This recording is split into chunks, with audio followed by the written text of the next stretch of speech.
सुद्धा किती सुंदर शब्द, ईश्वर म्हणे अंबे प्रती. प्रत्येक वेळामध्ये सुद्धा बघा काय काय नाव विचारलंय.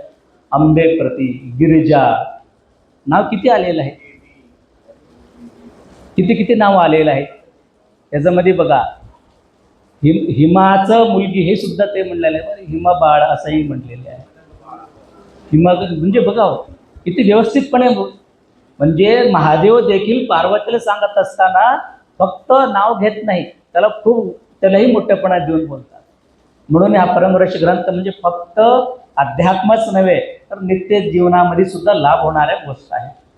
म्हणून इथून पुढं नवरा बायको ह्या जीवनामध्ये राहणारे दोघेही सुद्धा एकमेकाला बोलत असताना कसं बोललं पाहिजे आता मी सांगायची गरज नाही, आता तुम्हीच ठरवा कोण कसं बोललं पाहिजे. सर्व बायको म्हणून घेणारे नवऱ्याच्या प्रती एकतरी उल्लेख न करता त्यांना तेवढंच श्रद्धेनं हे माझं मालक आहे म्हणून चांगला उच्चार तुम्ही केला पाहिजे. तसंच हे सुद्धा मंडळी म्हणजे मी नवरा म्हणणारे सुद्धा बायकोला एकतरी जास्त न बोलता त्याला देखील तेवढंच प्रेमानं बोलले पाहिजे. बरोबर आहे का?